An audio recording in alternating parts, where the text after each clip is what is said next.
स्वागत है दोस्तों आपके अपने YouTube चैनल बीजे एजुकेशन का।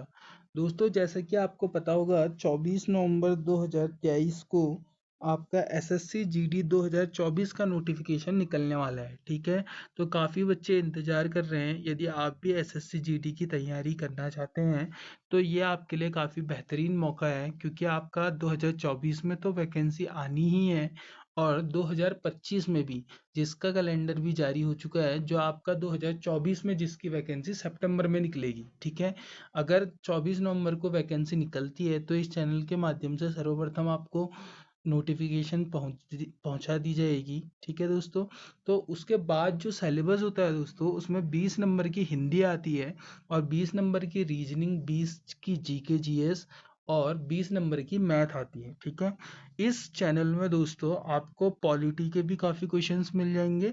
ठीक है, प्लेलिस्ट बनी है। और अगर आप उत्तराखंड स्टेट की तैयारी कर रहे हैं, किसी भी उत्तराखंड की परीक्षा की, ग्रुप सी की, तो उसके भी आपको काफ़ी वीडियो मिल जाएंगे। ठीक है, आज हम हिंदी के कुछ बेसिक्स क्वेश्चन देख लेते हैं जो आयोग बार बार पूछ लेता है।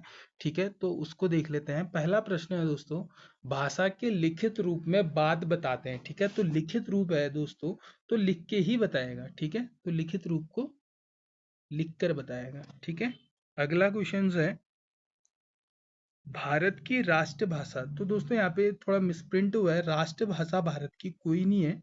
ठीक है, या तो अगर क्वेश्चन ये है तो इसमें ऑप्शन नंबर डी सही हो जाएगा। अगर पूछा जाता है भारत की राजभाषा, तो राजभाषा आपकी हिंदी है। ठीक है, राजभाषा और राष्ट्रभाषा में बहुत अंतर होता है दोस्तों। तो राष्ट्रभाषा कोई नहीं है भारत की। अगर राजभाषा की बात करते हैं तो वो हिंदी हो जाती है। अगला प्रश्न है दोस्तों, व्याकरण भाषा के बताता है। तो व्याकरण क्या बताता है? भाषा के नियम बताता है, काम बताता है, दोनों बताता है, या इनमें से कोई नहीं? तो व्याकरण भाषा के नियम बताता है। ठीक है, अगला प्रश्न है दोस्तों, पुष्प कौन सा शब्द है? ठीक है, पुष्प कौन सा है? तत्सम है, तद्भव है, देशज है, विदेशज है। ठीक है, तो पुष्प है ना, पुष्प को हम क्या कहते हैं? फूल भी कहते हैं ना। तो अगर पुष्प बोलेंगे तो ये तत्सम शब्द हो जाएगा, फूल बोलेंगे तो ये तद्भव शब्द हो जाएगा। ठीक है, तो यहाँ पे आपका पुष्प क्या हो जाएगा? तत्सम शब्द। अगला है, ऊ और ऊ के उच्चारण स्थान कहाँ है? ठीक है, तो ऊ और ऊ अगर आप बोलेंगे तो ये ओठ को टच करते हुए, यानी होठों को। ठीक है, होठों को टच करते हुए।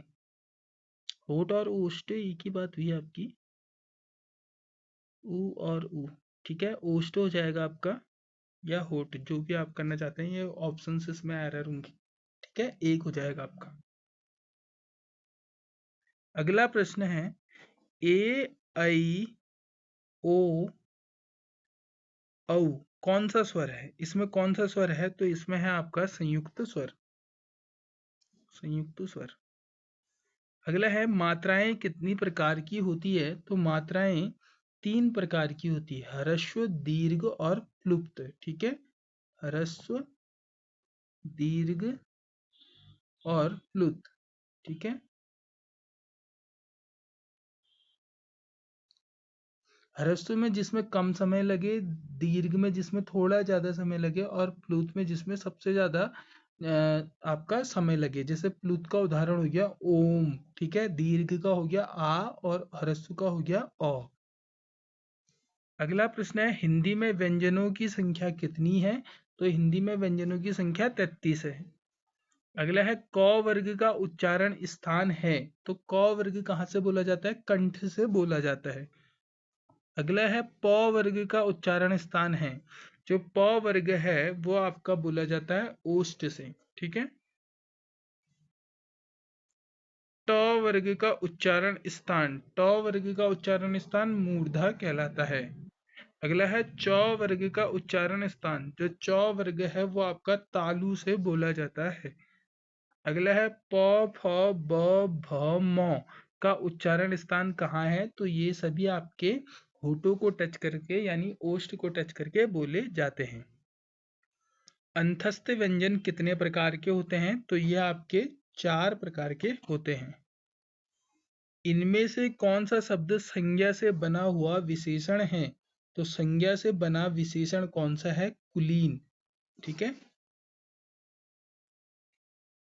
अगला प्रश्न है, इनमें से कौन सा शब्द संज्ञा से बना हुआ विशेषण है? तो ये है आपका गुणी। अगला प्रश्न है, इनमें से कौन सा शब्द संज्ञा से बना हुआ विशेषण नहीं है? ठीक है, इसमें नहीं है, तो जो फुर्ती शब्द है वो संज्ञा से बना विशेषण नहीं है। अगला है, इनमें से कौन सा शब्द संज्ञा से बना हुआ विशेषण नहीं है?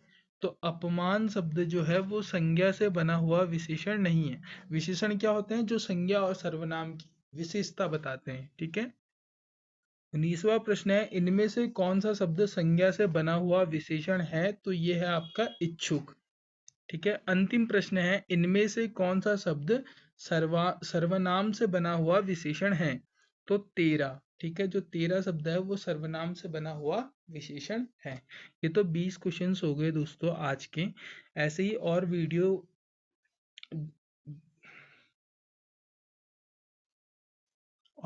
के लिए चैनल को सब्सक्राइब करें और ज़्यादा से ज़्यादा शेयर करें। ठीक है, मिलते हैं अगले वीडियो में, तब तक के लिए अपना ध्यान रखें।